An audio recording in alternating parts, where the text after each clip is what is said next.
Hello दोस्तों, दो चरों वाले रैखिक समीकरण युग्म के बारे में अपन बात कर रहे हैं। देखिए, आपको दो समीकरण दे रखे हैं। एक दे रखा है a1x plus b1y plus c1 is equal to 0। दूसरा दे रखा है a2x plus b2y plus c2 is equal to 0। ये दोनों ही समीकरण जो है रैखिक समीकरण है। पहला समीकरण भी रैखिक समीकरण है। रैखिक समीकरण की क्या विशेषता होती है? उसमें जो चर आते हैं यानी कि जो x y हैं उनकी उच्चतम घात 1 होती है, तो इनमें उच्चतम घात 1 है। अब चूंकि इनमें दो चर है इसीलिए समीकरण 2 की जरूरत पड़ेगी हल करने के लिए। एक अकेले समीकरण को हल नहीं किया जा सकता, अगर उसमें दो चर है उसके लिए एक और समीकरण की जरूरत पड़ेगी। इसीलिए जब भी अपन दो चरों वाले समीकरण पढ़ते हैं तो उसमें युग्म के रूप में पढ़ते हैं। ठीक है, तो पहला समीकरण और दूसरा समीकरण। अब ये समीकरण जो है वो किस स्थिति में हल होंगे, किस स्थिति में हल नहीं होंगे, किस स्थिति में इनके अनेक हल होंगे, ऐसी तीन स्थितियां हो सकती है। देखिए, अगर आपको दो रेखाएं दे दी जाए तो दो रेखाओं की तीन स्थितियां आप बना सकते हैं। बोर्ड पे आप दो रेखाएं खींचेंगे अगर, या अपनी कॉपी में दो रेखाएं खींचेंगे तो तीन स्थितियां आपके सामने आ सकती है। पहली स्थिति, रेखाएं आपस में काट सकती हैं। दूसरी स्थिति, एक के ऊपर एक रेखा हो सकती है यानी कि संपत्ति हो सकती है, एक ही रेखा के ऊपर दूसरी रेखा हो सकती है। तीसरी स्थिति, दोनों रेखाएं आपस में समांतर हो, कहीं पर भी नहीं काटे। ठीक है, किस प्रकार? देखिए कि अगर आपको मैं दो रेखाएं दे दूं, एक ये वाली और एक ये वाली, तो ये रेखाएं कहीं ना कहीं जाके एक दूसरे को काटेगी क्योंकि रेखा हमेशा सीधी होती है। या फिर ऐसी स्थिति हो सकती है कि एक रेखा ये है, दूसरी रेखा इसके ऊपर ही है, यहाँ ऊपर जस्ट ऊपर है, तो संपत्ति हो सकती है। और तीसरी स्थिति ऐसी है कि दोनों रेखाओं के बीच की दूरी जो है वो हमेशा स्थिर रहती है, यानी कि ये रेखाएं कितनी भी लंबी खींच दो दोनों तरफ कभी एक दूसरे को नहीं काटेगी। तो ये तीन स्थितियों के अलावा कोई स्थिति संभव नहीं हो सकती है। इनमें से एक समीकरण एक रेखा को प्रेजेंट करता है, दूसरा समीकरण दूसरी रेखा को प्रेजेंट करता है। ठीक है, अगर दोनों समीकरण जो होते हैं वो सेम होते हैं तो रेखाएं संपत्ति होती हैं। अगर दोनों समीकरणों में थोड़ा बहुत चेंज होता है तो वो पढ़ेंगे अपन कि क्या चेंज होने से समांतर होगी रेखाएं, क्या होने पर जो है क्या। देखिए, एक्स वाई तो सेम है, एक्स वाई सेम है।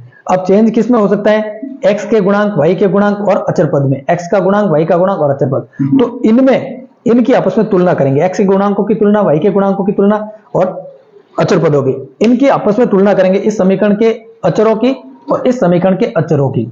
तो जब आपस में हम तुलना करेंगे तो जो स्थितियां बनेंगी उसके अकॉर्डिंग ये तीनों स्थितियां संभव होंगी। देखिए, अभी आपको हम बताते हैं इसके बारे में, समझिए। देखिए, पहली स्थिति ऐसी हो सकती है कि अगर आपने a1 अपॉन a2 देखा वो b1 अपॉन b2 के बराबर नहीं है, तो ऐसी स्थिति में जो रेखाएं होंगी वो कैसी होगी? प्रतिच्छेदी रेखाएं। यहां लिखेंगे आप, रेखाएं कैसी होगी? प्रतिच्छेदी रेखाएं प्रतिच्छेदी होगी। यानी कि अगर कोई समीकरण दे रखा है उसमें अपन x के गुणांक को और y के गुणांकों की तुलना करते हैं, वो दोनों बराबर नहीं आते, तो रेखाएं कैसी होगी? ये दोनों समीकरण से जो रेखाएं प्रदर्शित होगी वो प्रतिच्छेदी होंगी, यानी एक दूसरे को कहीं ना कहीं काटेंगी। और ऐसे समीकरण युग्म को अपन संगत कहते हैं। क्या कहते हैं? ये समीकरण युग्म संगत होता है और इसका अद्वितीय हल होता है। अद्वितीय का मतलब होता है सिर्फ और सिर्फ एक हल, x का एक मान, y का एक मान, ऐसा एक ही होगा जहां x और y के एक एक मान ही प्राप्त होंगे। अद्वितीय हल। हल कैसा होगा? अद्वितीय हल। ठीक है, दूसरी स्थिति बन सकती है कि अगर a1 upon a2 is equal to b1 upon b2 और is equal to c1 upon c2। अगर तीनों ही गुणांकों की तुलना करेंगे तो दोनों x और y के गुणांक और अचर पद, इन तीनों, ये तीनों इनका तुलनात्मक अध्ययन करेंगे और तीनों बराबर आते हैं, यानी कि x के गुणांक दोनों के, x का गुणांक बटा x का गुणांक, y का गुणांक बटा y का गुणांक, अचर पद बटा अचर पद, अगर ये तीनों इक्वल हो जाते हैं तो रेखाएं संपत्ति होगी। कैसी होगी? संपत्ति, यानी कि एक दूसरे के ऊपर होगी, रेखाएं संपत्ति होगी। और यह समीकरण भी संगत कहलाएगा। संगत का मतलब होता है जिसका हल विद्यमान हो वही संगत कहलाएगा। और इसके जो हल होंगे वो अनंत हल होंगे, अनेक हल होंगे, अनेक हल। क्यों? क्योंकि ये दोनों रेखाएं जो संपत्ति हैं, इन रेखाओं पर कोई भी बिंदु ले लीजिए, जो रेखा एक पर स्थित है वही बिंदु दूसरी रेखा पर स्थित है। जबकि प्रतिच्छेदी रेखाओं में केवल और केवल एक बिंदु ऐसा आएगा जो दोनों रेखाओं पर स्थित है जहां वे काटेगी।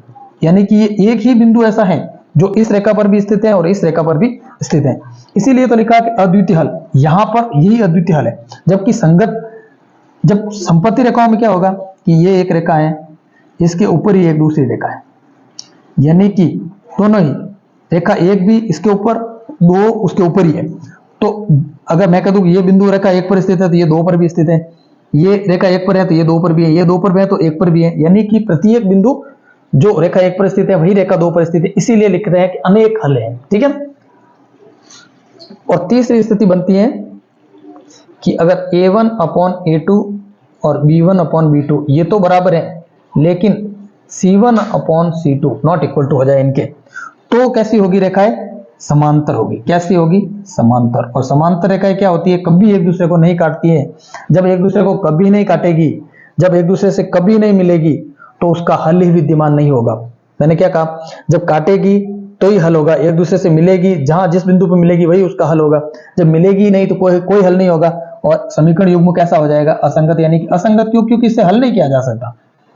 असंगत क्योंकि इसका हल नहीं होता है, हल नहीं होता है, इस समीकरण युग्म का कोई हल नहीं होता है। ठीक है। तो ये तीनों स्थिति आप ध्यान रखेंगे। अब देखिए, इन तीनों स्थितियों के लिए आपके सामने एक क्वेश्चन आएगा कि आपको समीकरण युग्म दिए जाएंगे और आपको पता करना है कि वो समीकरण युग्म जो है वो किस प्रकार की रेखाएं प्रदर्शित कर रहा है। क्या प्रतिच्छेदी रेखाएं प्रदर्शित कर रहा है, संपत्ति रेखाओं को प्रदर्शित कर रहा है, या समांतर रेखाओं को प्रदर्शित करता है। तो ये अपना अगला क्वेश्चन है 3.2, प्रश्नावली 3.2 का दूसरा क्वेश्चन है, जिसमें आपको समीकरण युग्म दे रखा है और आपको ये पता करना है कि वो जो समीकरण युग्म है वो रेखाओं को प्रेजेंट तो करता है, प्रत्येक समीकरण एक रेखा को प्रेजेंट करता है, दूसरा समीकरण दूसरी रेखा को प्रदर्शित करता है, लेकिन वो रेखाएं जो है वो क्या तीन स्थितियां हो सकती है, उन तीनों में से कौन सी स्थिति उसमें बैठ रही है, यानी कि रेखाएं प्रतिच्छेदी हो रही है, संपत्ति हो रही है, या समांतर हो रही है। तो देखिए अपन क्वेश्चन लेते हैं।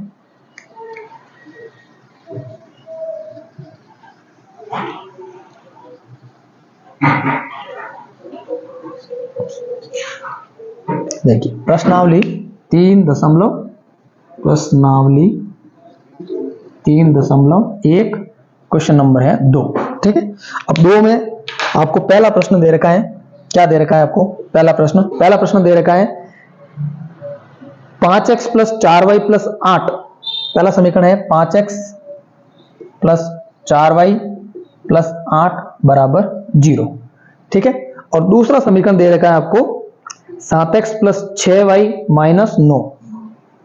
7x प्लस 6y माइनस 9 बराबर 0, ये दे रखा है। अब आपको इसमें क्या ज्ञात करना है? a1 upon a2। देखिए a1 अपॉन a2 क्या है, ज्ञात कीजिए। a1 कितना है? 5, a2 कितना है? 7।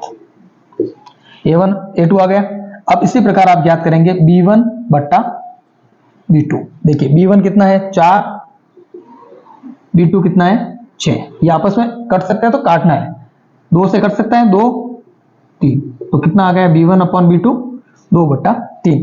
क्या 5 बट्टा 7 2 बट्टा 3 के बराबर है? नहीं है, यानी कि a1 upon a2 is not equal to b1 upon b2। ये लिखेंगे a1 upon a2 is not equal to b1 upon b2।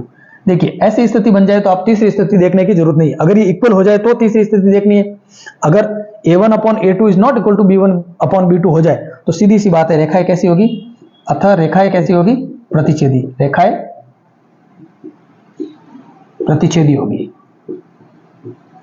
कैसी होगी? रेखाएं प्रतिच्छेदी होगी। ठीक है। इसी प्रकार देखिए दूसरा क्वेश्चन देखिए आप, इसी में दूसरा है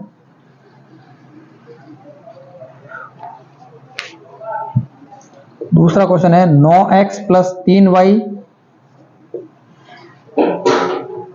प्लस 12 बराबर 0।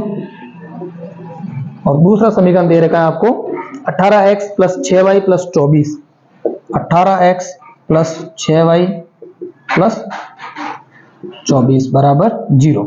देखिए निकालिए a1 अपॉन a2, सीधा से फॉर्मूला है a1 अपॉन a2 9 बट्टा 18, आपस में कट सकते हैं, 1/2 आ जाएगा, 1 9 9 2 9 18, ठीक है, तो 1/2 आ गया।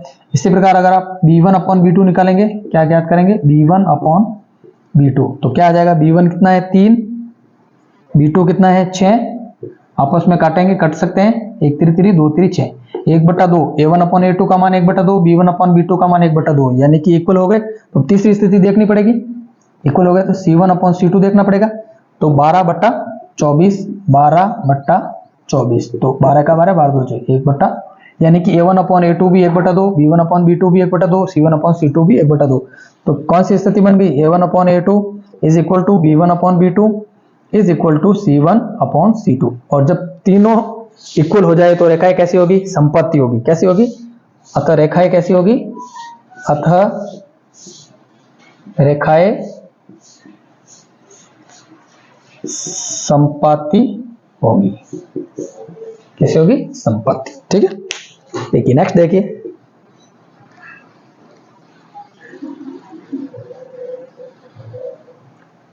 तीसरा है, जिसमें दे रखा आपको 6x - 3y + 10, 6x - 3y + 10 बराबर 0। और दूसरा समीकरण आपको दे रखा है 2x - y + 9 बराबर 0। निकालिए, a1/a2 is equal to, a1 कितना है 6, a2 कितना है 2, 6/2 कितना आता है 3। अब निकालिए b1/b2, b1/b2 कितना है, b1 कितना है -3, देखिए माइनस का हो तो माइनस लेना है, जब संख्या प्लस की है तो आगे कोई चिन्ह लगाने की जरूरत नहीं है, स्वतः ही वो प्लस मानी जाती है, जब माइनस चिन्ह होता है तो माइनस लेना पड़ता है। यहाँ पर -1, भाई का गुणांक कुछ नहीं है तो -1 तो ही, माइनस से माइनस कैंसिल हो जाएंगे, और 1 का भाग 3 में 3 बार, तो a1/a2 is equal to 3, b1/b2 is equal to 3, तो c1/c2 भी देखना पड़ेगा क्योंकि दोनों इक्वल आ गए, c1/c2, तो 10/9, 10/9 आपस में नहीं कर सकते, तो यानी कि a1/a2 का मान 3 है, b1/b2 का मान भी 3 है, लेकिन c1/c2 का मान 3 नहीं है, तो इसका मतलब रेखाएं कैसी होगी, ये समांतर होंगी।